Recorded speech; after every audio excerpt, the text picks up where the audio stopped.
कमर के नीचे का हिस्सा पूरी तरह से जल चुका है सर। शरीर के ऊपर के हिस्से में घाव वगैरह भी नहीं है।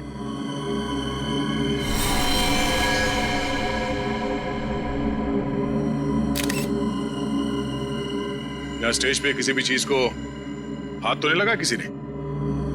नहीं सर। ये आग कैसे लगी? पता नहीं सर कैसे लगी। जैसे हमने रॉकी को आग की लपटों में घिरे देखा, हम भागकर स्टेज पर आए, पर सर रॉकी को हम बचा नहीं पाए।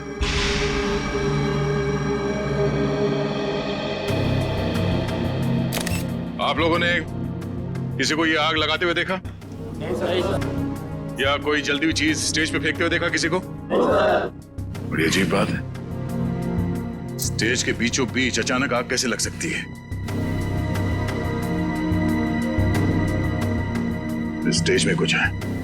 एक काम करो, स्टेज को अच्छी तरह से चेक करो।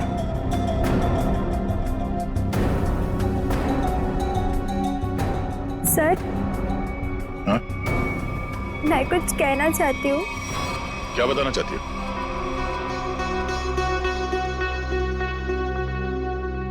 पर यहाँ नहीं, आप आइए मेरे साथ। चलिए।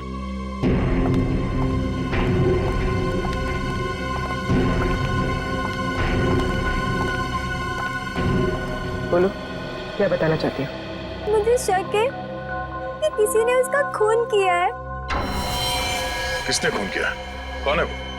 सर वो कौन है ये तो नहीं पता, लेकिन कुछ दिनों से हमारे बैंड को धमकी भरे लेटर्स भेज जा रहे थे। धमकी भरे लेटर्स? हाँ, और वो सारे लेटर्स रॉकी के नाम पर भेजे जा रहे थे, वो भी खून से लिखे हुए। क्या आप हमें वो खून से लिखे हुए लेटर्स दिखा सकती हैं? हाँ सर, मैं अभी लेकर आती हूँ। प्लीज।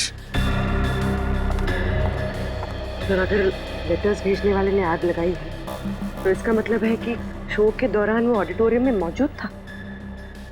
हाँ पूर्वी, लेकिन उसने ये आग लगाई कैसे, ये पता लगाना जरूरी है।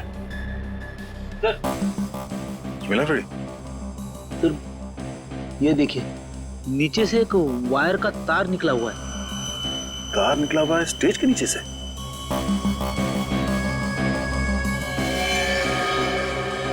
तो भी ठीक उसी जगह पे जहां पे रॉकी खड़ा था जलने से पहले।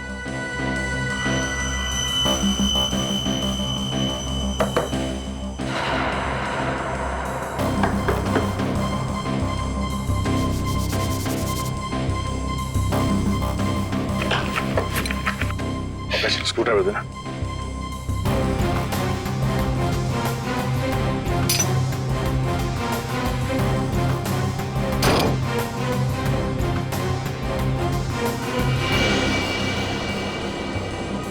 सर, नीचे तो एक कमरा है। हाँ, लगता तो कुछ ऐसे ही है। इसे जाके देखते क्या है, जरा टॉर्च देना।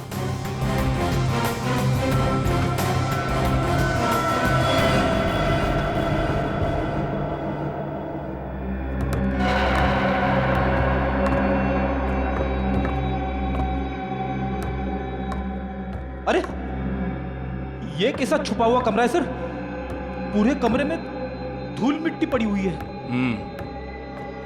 ये कलाकारों के लिए अलग से बनाया हुआ कमरा है, यहाँ से स्पेशल एंट्री दिखाते हैं। सर, खूनी ने स्पेशल एंट्री के लिए बनाए दरवाजे का बड़ी होशियारी से इस्तेमाल किया है। सर ये देखिए, ये वायर ऊपर से नीचे आ रही है सर। ये वायर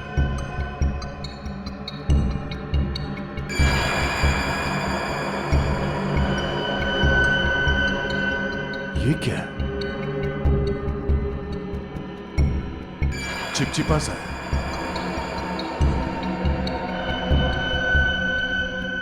ये तो रबर सोल्यूशन है। सर, रबर सोल्यूशन यहाँ पर? हाँ, यहाँ पे क्यों? ओह, अब समझ में आया, ये सारा मामला है क्या? क्या सर? ये सब रॉकी को मारने का प्लान था। ये इलेक्ट्रिक वायर, ये रबर सोल्यूशन। रॉकी को मारने का प्लान? वो किसे? बताता हूं फ्रेडी, पहले ये देखते हैं कि ये इलेक्ट्रिक वायर जाता कहां है।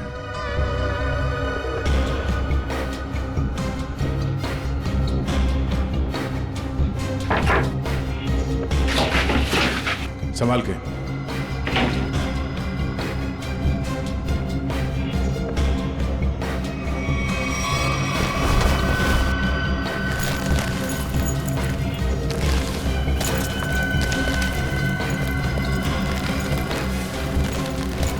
सर ये तो बैक स्टेज एरिया है। वो देखिए एक्स्ट्रा ड्रम्स और गिटार भी दिख रहे हैं।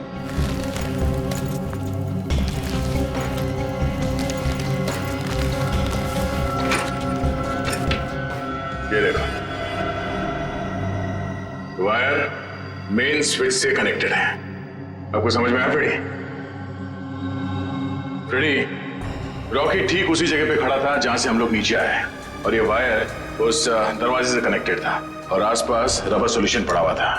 जैसे ही कंसर्ट शुरू हुआ, किसी ने ये मेन स्विच ऑन कर दिया, वायर में शॉर्ट सर्किट हो गया और रबर सॉल्यूशन में आग लग गई, और आग इतनी तेजी से फैली कि रॉकी कुछ कर नहीं सका, वही मारा गया बेचारा। सर अब खूनी का कैसे पता चलेगा? ये बैक स्टेज है, इसका मतलब है यहाँ के किसी स्टाफ ने कुछ देखा जरूर होगा। एक काम करो, यहाँ पे जितने भी स्टाफ काम करते हैं उन सबको ऊपर इकट्ठा करो, चलिए।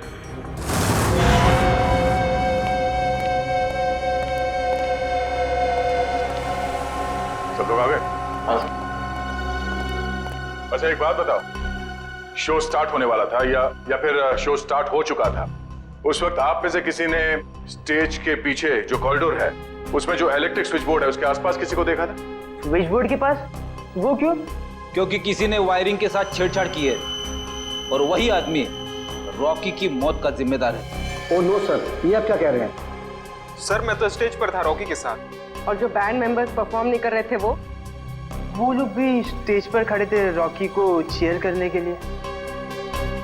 और तुम कहाँ थे? तुमने किसी को देखा स्विच बोर्ड के पास जाते हुए? देखो, घबराओ मत, सोच के बताओ। हाँ? शो शुरू होने से पहले आखिरी बार तुमने कॉरिडोर में किसको देखा था?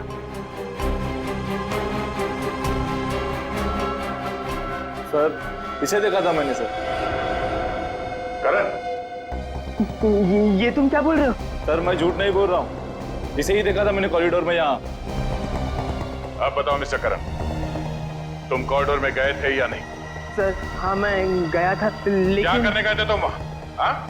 तुम्हें शो में परफॉर्म नहीं करना था? सर मेरा गला खराब था और मुझे पता था कि मैं गा नहीं पाऊंगा, इसलिए मैंने डिसाइड किया था कि मैं रॉकी के साथ परफॉर्म नहीं करूँगा सर, लेकिन मैंने रॉकी को नहीं मारा है सर।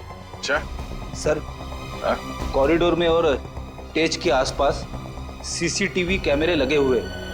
रेडी, तुम और पंकज सीसीटीवी की रिकॉर्डिंग चेक करो, पता चल जाएगा ये आदमी सच बोल रहा है या झूठ। सर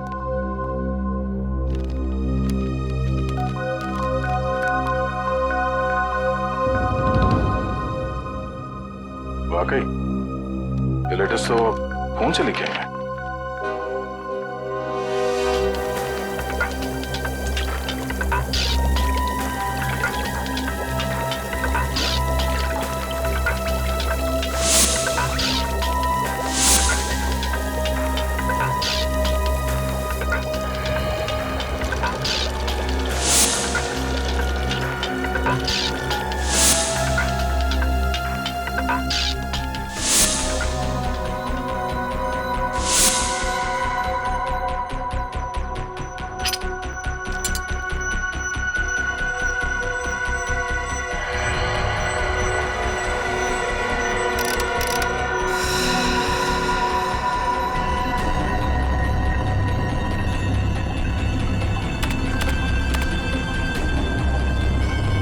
माय गॉड, कमाल है यार, लोग धमकी देने का भी क्या क्या तरीका निकालते हैं। के किस सोच में पड़ा है तू? बॉस ये जो लेटर्स हैं ये खून से लिखे गए। तो इसमें कौन सी अजीब बात है? अजीब बात ये है बॉस कि ये जो खून है वो इंसान का नहीं है, जानवर का खून है ये। जानवर के खून से? हाँ, ये लेटर्स भेड़ के खून से लिखे गए हैं बॉस, भेड़ के खून से। भेड़ के खून से? और क्या पता चला? ये लेटर्स मैंने अच्छी तरह से स्टडी किए हैं। जिस किसी ने भी ये लेटर्स लिखे हैं वो बहुत ज्यादा पढ़ा लिखा इंसान है। सोलंकी साहब, ये रॉकी के शरीर पे जले हुए के अलावा किसी और चोट या घाव का निशान? नहीं सचिन, इस रॉकी के शरीर को मैंने अच्छी तरह से चेक किया है और किसी किस्म का कोई निशान नहीं है। इस रॉकी का शरीर आधा जल चुका था और जलने की वजह से इसकी मौत हुई। सर, जिसने भी ये धमकी भरे लेटर्स भेजे हैं, सर वही खूनी है क्या? हाँ निखिल, जिसने भी ये धमकी भरे खत लिखे हैं ना, उसी ने खून किया है। पर एक बात है, भेड़ का खून मुंबई जैसे शहर में आसानी से नहीं मिल सकता। वो जरूर किसी जंगल वाले इलाके या फिर फार्म हाउस वाले इलाके से ही मिला है। तो हमारे शहर के आसपास जितने भी फार्म हाउसेस है, वहां जाकर के पता लगाओ, पूछताछ करो और देखो किसने भेड़ का खून किसी को दिया है या फिर बेचा है क्या।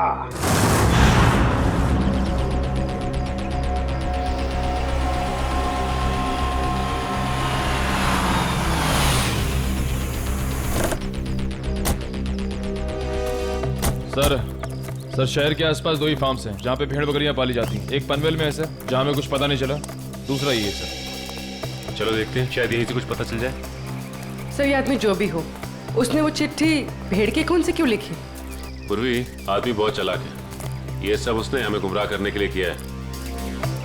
वो देखो, उस आदमी से पूछते हैं। भाई साहब, ओ भाई साहब, क्या भेड़ आप ही पालते हैं? हाँ, हम ही लोग पालते हैं। पर आप लोग? हम लोग सीआईडी से। सीआईडी? जी हाँ, सीआईडी। आपसे कुछ पूछताछ करने की। देखिए, घबराइए मत। पूछिए, क्या पूछना चाहते हैं आप लोग? अच्छा, ये बताइए कि आपसे भेड़ खरीदने तो बहुत लोग आते हो, क्या कोई भेड़ का खून खरीदने आया था आपसे? भेड़ का खून? जी हाँ, भेड़ का खून। नहीं साहब, ऐसा तो कोई आदमी नहीं आया। अपने इन आदमियों से पूछिए जो काम कर रहे हैं, शायद इन्हें कुछ पता हो। ए, तुम दोनों आओ। जी साहब। अच्छा, ये बताइए कि आपसे कोई भेड़ का खून खरीदने के लिए आया था क्या? देखो, घबराओ मत, जो कुछ तुमको पता है सब कुछ सच सच बताओ। साहब, वो कुछ दिन पहले एक आदमी भेड़ का खून लेने आया था साहब। क्या? तुमने मुझे क्यों बताया? गलती हो गई, माफ कर साहब। वो उसके लिए उसने मुझे बहुत पैसा दिया था। बोला था कि कुछ दवाइयाँ बनाना, इसके लिए उसे भेड़ का खून चाहिए साहब। क्या तुम उसे पहले से जानते थे? नहीं, मैं पहली बार मिला था। उसके बारे में और कुछ याद है तुम्हें? उसका पहनावा या उसकी कोई आदत? हाँ, उसके पास एक महंगा फ़ोन था। वो बार बार फ़ोन को ही देख रहा था साहब। ऐसा फ़ोन मैंने कभी नहीं देखा। ऐसा क्या था उस फोन में? नीले रंग का फ़ोन था, उस पर स्टार बना हुआ था साहब, और उसके पीछे कुछ एल जैसा लिखा हुआ था साहब। 5-6 दिन पहले लोकम नाम की इंटरनेशनल कंपनी ने एक ऐसा फ़ोन लॉन्च किया है। अखबारों में उसकी काफ़ी चर्चा भी हुई थी। फिलहाल शहर में एक ही आउटलेट है इसका जहाँ ये फ़ोन मिलता है, लोखंडवाला में। रुकना, एक मिनट सर।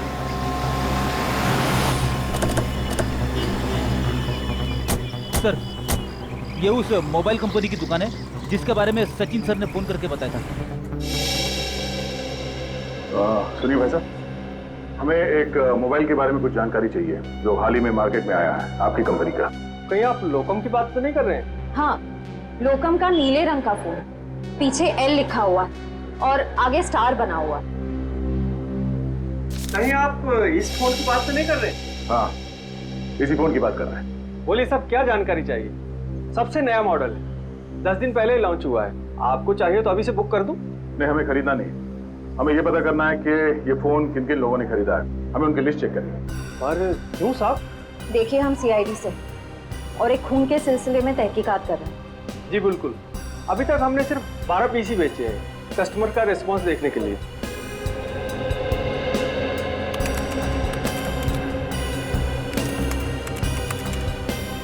ये देखिए साहब, वो लिस्ट 5 रेड कलर के बिके हैं और बाकी के 7 नीले रंग। नीले रंग के फोन जिन लोगों ने खरीदे हैं उनके लिस्ट चेक करनी है। ये रही साहब लिस्ट। चेतन?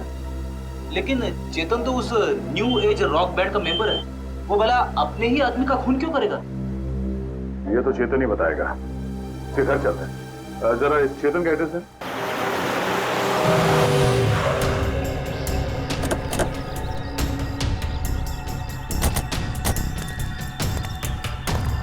सर घर तो बंद है। अब कहाँ ढूंढेंगे जितन को? घर के अंदर।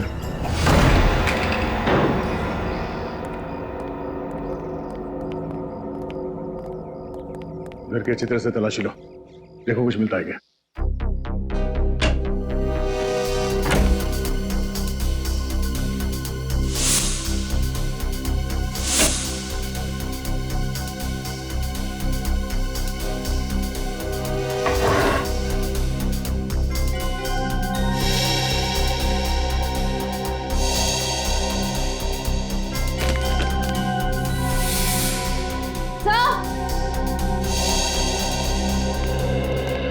सर डस्टबिन में फटे हुए कागज है।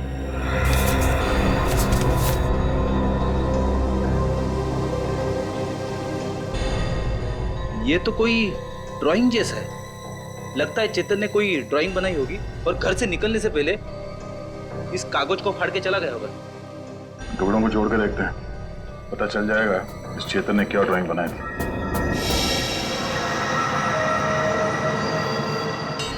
सर ये तो कोई नक्शा या कोई ब्लूप्रिंट लग रहा है। श्रेया, तो किस जगह का?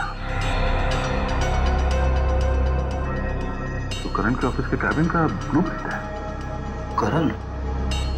सर ये करण भी तो न्यू एज रॉक बैंड का मेंबर है। सर ये देखिए, उसके कैबिन में जितने भी म्यूजिकल इंस्ट्रूमेंट्स हैं और जितने भी इलेक्ट्रिक कनेक्शंस हैं सब मार्क किए गए हैं। चेतन के घर पे करण के ऑफिस का मैप क्यों? कहीं करण की जान को खतरा तो नहीं है?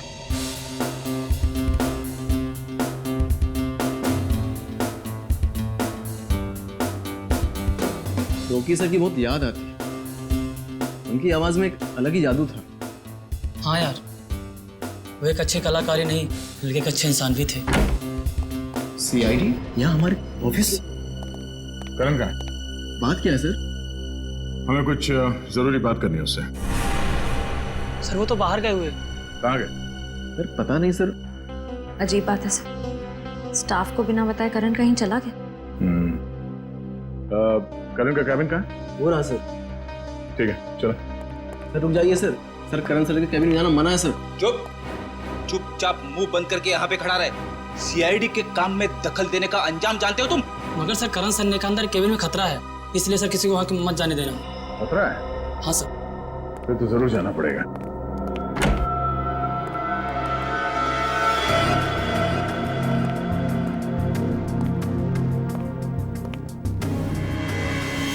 सर ये कैबिन तो बिल्कुल वैसा ही है जैसा उस ब्लूप्रिंट में था जो हमें चेतन के घर से मिला था।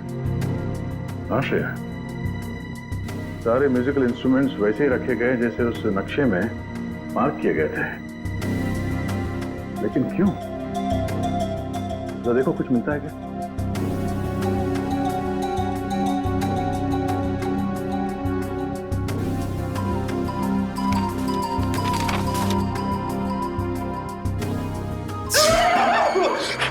जाओ बेटी।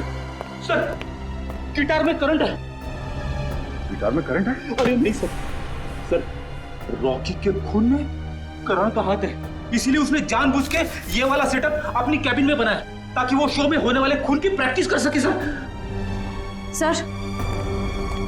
सर ये स्केच देखिए, इसमें म्यूजिकल इंस्ट्रूमेंट्स और इलेक्ट्रिक कनेक्शंस बिल्कुल वैसे ही हैं जैसे उस शो में थे। स्टेज और बैक स्टेज में भी सब ऐसे ही फिट किया गया था। ये सारा मामला समझ में आ रहा है। करण और चेतन इन दोनों ने मिलकर रॉकी का खून किया है। मगर सर करण सर ऐसा क्यों करेंगे सर? वो तो पता चल ही जाएगा। पहले ये बताओ, इस कैबिन में करण के साथ कोई और भी आया था? नहीं सर, वो तो हर वक्त काम में बिजी रहते थे, दिन रात अगले शो की तैयारी में ही लगे रहते थे। सर उन्हें तो किसी से मिलने की फुर्सत तक भी नहीं थी। पर सर उसने कहा था कि उसका गला खराब था, इसलिए उसने रॉकी के साथ उस शो में परफॉर्म नहीं किया। वो सब एक झूठ था। उसने हमारे सामने नाटक किया। उसने रॉकी का खून किया और रॉकी को रास्ते से हटा दिया, और अब अपना अलग से शो प्लान कर रहा है। करण का अगला शो कहाँ है? सर पुणे में। पुणे में?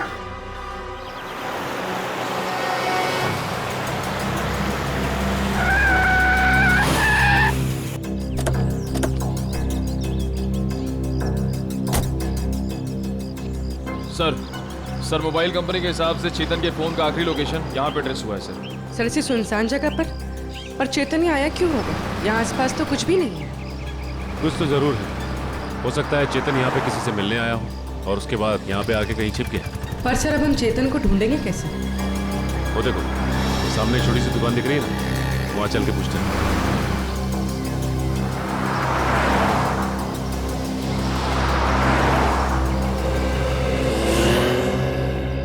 कहिए साहब, क्या लेंगे, चाय कॉफी या फिर गर्मा गर्म समोसे? जिन्हें साहब इतना बता दीजिए कि आपने इस आदमी को पहले कभी देखा है? हाँ साहब, देखा है साहब, ये मेरे ढाबे पे आया था। कितनी देर पहले आया था यार? यही कोई 1.5-2 घंटा हुआ होगा। मैंने उससे पूछा भी कि कुछ खाना पीना है, तो बोला नहीं, खाने पीने का वक्त नहीं है उसके पास। फिर वहाँ कोने में बैठकर किसी का इंतजार करने लगा। फिर कोई मिलने आया इससे?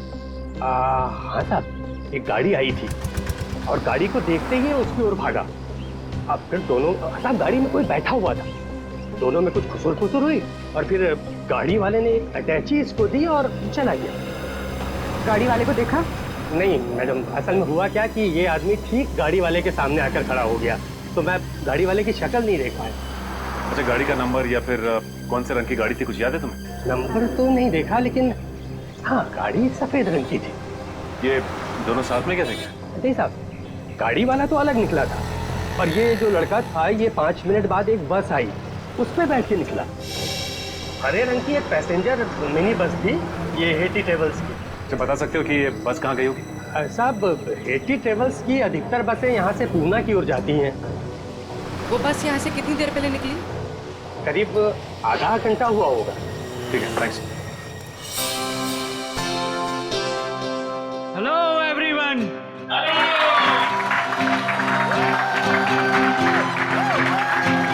तो आखिरकार वो दिन आ ही गया जिस दिन का आप सबको बेसब्री से इंतजार था। तो अपने दिलों को थाम के बैठिए, क्योंकि अब आपके सामने आ रहे हैं आपके दिलों की धड़कनों को तेज करने the one and only mister Karan.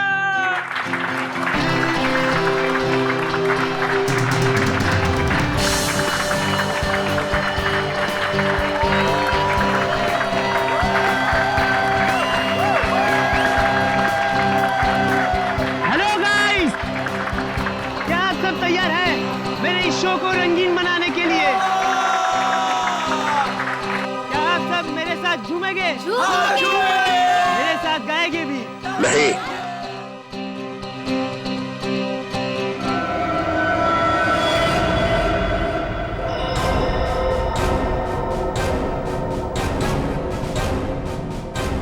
CID यहाँ? हाँ, आप लोग सब प्लीज बाहर जाइए। हम करण जी का शो अकेले में देखना चाहते हैं। टेंशन लेने की जरूरत नहीं है, तुम्हारे पैसे तुम्हें मिल जाएंगे। चलो चलिए चलिए। नहीं नहीं, ये नहीं हो सकता। रुक जाइए आप सब लोग, ये मेरे जिंदगी का पहला शो है। मैं लोगों को बता देना चाहता हूँ, मैं ही नंबर 1 रॉकस्टार हूँ। तुमने तो कहा था कि तुम्हारा गला खराब है, अब तुम गाओगे कैसे? वही तो, बेसुरा गाने से तुम्हारा नाम खराब हो जाएगा। देखिए, वो तो मैंने कुछ नहीं किया। तुमने हमसे झूठ बोला कि तुम्हारी तबीयत ठीक नहीं है, इसीलिए तुम रॉकी के साथ स्टेज पर नहीं थे। पर सच तो ये है कि रॉकी को तुमने मार डाला और अब खुद रॉकस्टार बनने चले हो, हैं?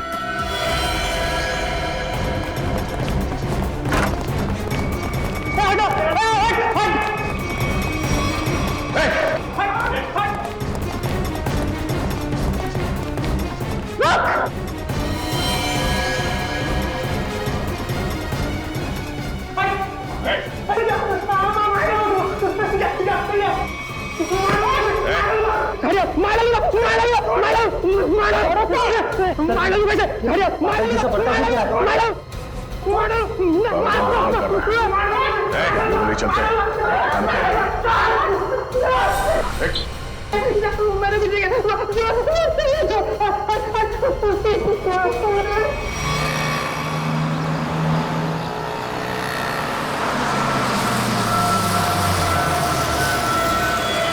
चलो चलो सब लोग उतरो, लास्ट स्टॉप आ गया, चलो। चलो सब लोग उतरो, लाल डिस्टर्ब हो गया, चलो।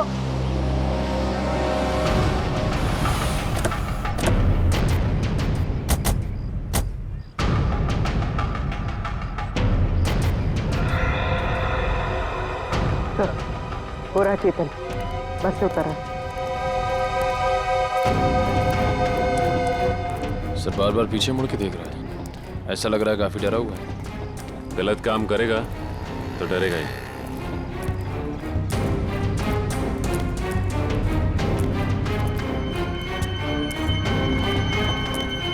ठीक है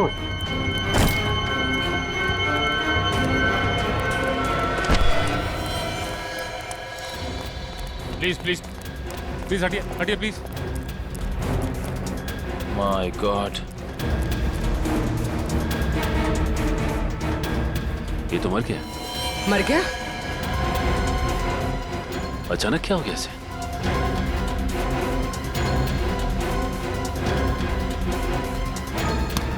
सर शरीर पे किसी भी घाव के निशान नहीं है। फिर इसकी मौत हुई कैसे?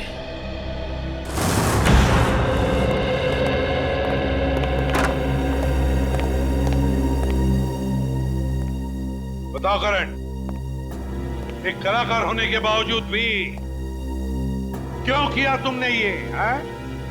क्यों किया?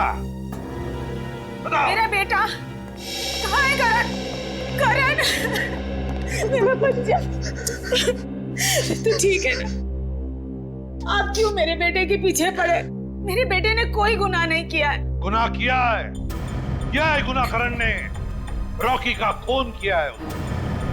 खून? नहीं नहीं एसीपी साहब, लगता है आपसे कोई भूल हो गई है। देखिए मेरा बेटा किसी का खून नहीं कर सकता। अच्छा, करण के ऑफिस में वो म्यूजिकल इंस्ट्रूमेंट के साथ बिजली के तार क्यों जोड़े गए? और वो स्टेज का स्केच,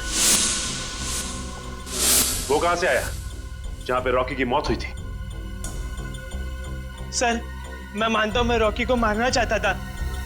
मैंने वो इलेक्ट्रिक वायरिंग भी की, स्टेज पर रबर सॉल्यूशन भी लगाया और रॉकी को जलाकर मार देने का प्लान भी बनाया। पर यकीन कीजिए सर, मैंने रॉकी को नहीं मारा है। मैंने तो लास्ट समय अपना प्लान बदल दिया था सर। झूठ, झूठ बोल रहे हो तुम नहीं मारा है रॉकी को, और तुमने चेतन को अपने प्लान में शामिल कर लिया ताकि सारा इल्जाम उस पर जाए। कौन चेतन? वही चेतन जो तुम्हारे रॉक बैंड का मेंबर था, समझा? सर चेतन से मेरा कुछ लेना देना नहीं है सर। अच्छा, रॉकी का खून तुमने नहीं किया, चेतन के साथ तुम्हारा कोई संबंध नहीं है। सब पता लगा लेंगे करण, सब पता लगा लेंगे। सचिन, पता नहीं क्यों लेकिन ऐसे लगता है कि इस करण की बातों में कोई सच्चाई है।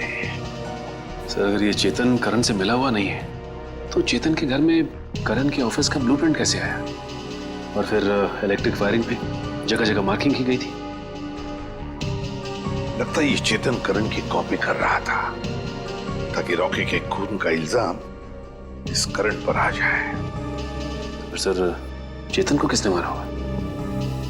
कोई और है सचिन, कोई तीसरा, जिसने चेतन के हाथों रॉकी को मरवा दिया और फिर अपना काम होते ही चेतन को भी ऊपर भेज दिया।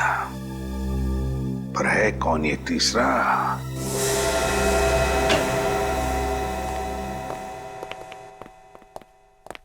सौन के रेजिग्नेशन दे दे, इस्तीफा दे दे। क्यों दे दूं भाई इस्तीफा? क्योंकि तुझे अब तक पता नहीं चला कि चेतन को मारा कैसे। तुम्हें कैसे मालूम नहीं पता लगा पाया है? अरे यार आधी बात पता चल चुकी है। तो फिर बता ना जल्दी। देखो इसकी मौत जहर देने की वजह से हुई। क्या जहर देके? हाँ जहर देके। अब जहर कैसे दिया गया है इस बात का पता लगना बाकी है। अभी पता लगता नहीं यार, एक मिनट रुको ना यार तुम।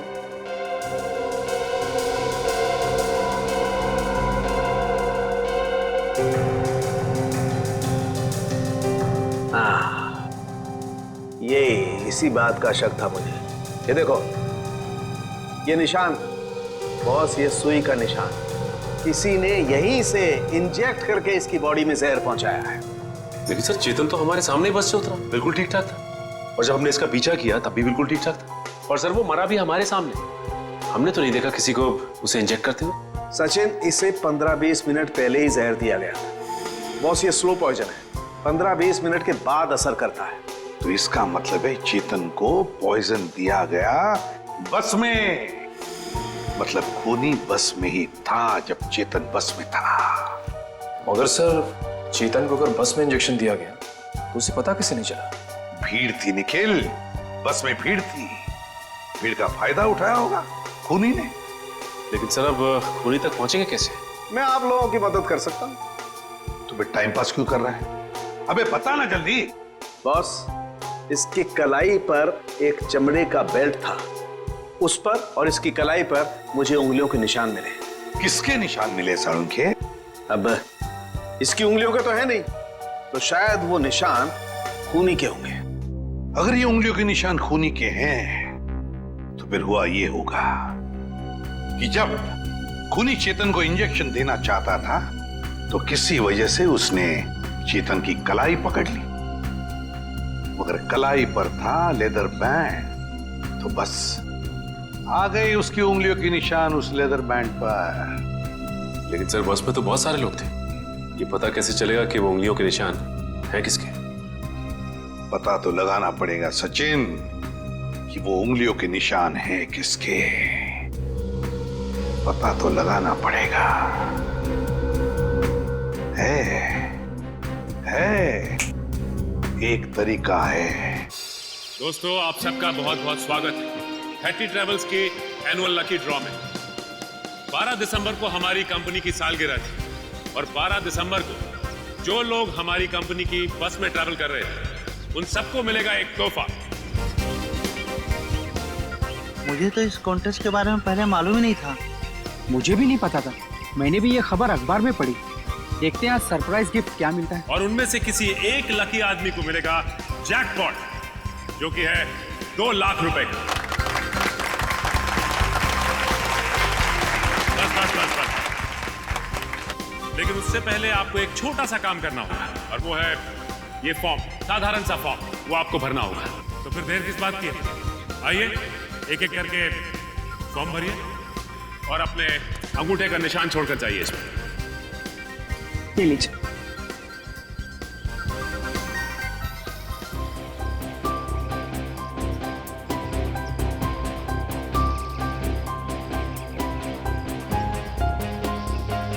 मैडम, ये सारे के सारे फॉर्म स्कैन कर लो, नेट पे डालेंगे ना? जी सर जी।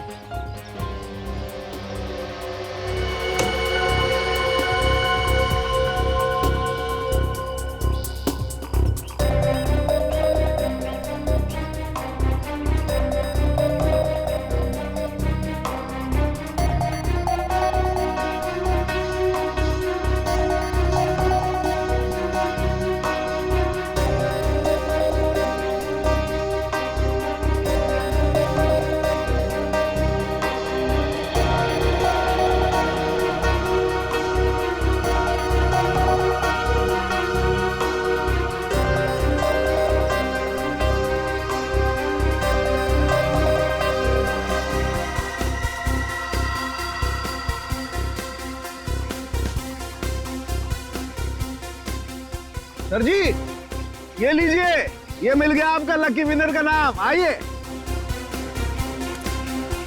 ये देखिए।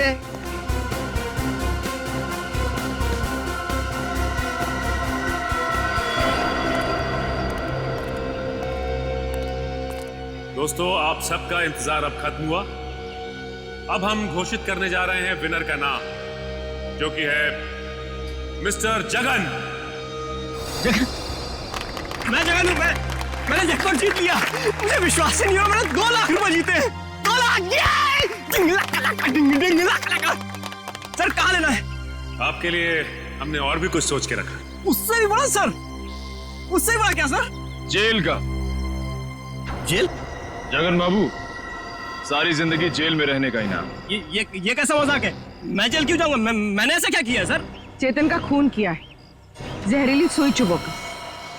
मैं खून?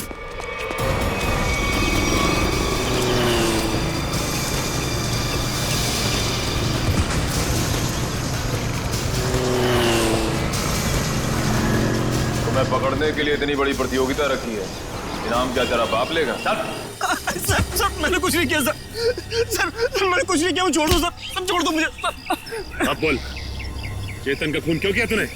सर मुझे पैसे मिलने थे उसके सर। कौन देने वाला था पैसे तुझे? आज रात को मिलेगा वो आदमी मुझसे सर। तो आज रात को हम भी मिलते हैं उससे।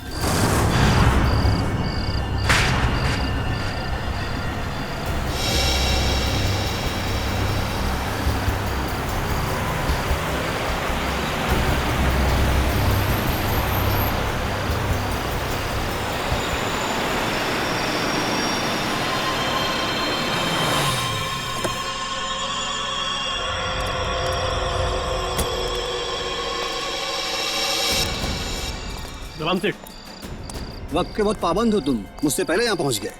सेठ मुझे मेरे पैसे दो सेठ, यहाँ अगर किसी ने देख लिया तो बवाल खड़ा हो जाएगा सेठ, मुझे फौरन निकलना है यहाँ से। आखिर तुमने मेरा काम किया है, इनाम तो तुम्हें मिलना ही चाहिए। हाँ सेठ।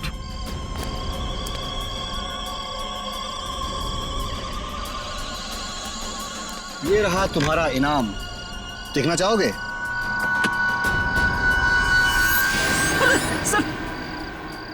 बंदूक? हाँ बंदूक।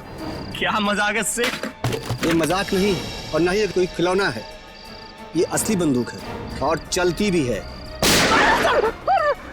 और इसीलिए तो अगली गोली तेरे सीने के पार होती है। सेठ मुझे क्यों मारना चाहते हैं? मैंने तो हेल्प की आपकी। इसीलिए तो अब तुम मेरे लिए खतरा बन चुके हो और मैं खतरों को पालता नहीं हूँ, उन्हें खत्म कर देता हूँ। फिनिश। बाय जगन।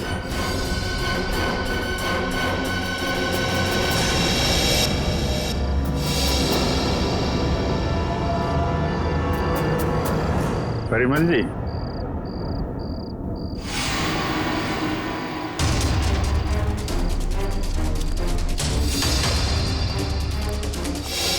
मुझे माफ कर दो प्लीज, मुझे माफ कर दो।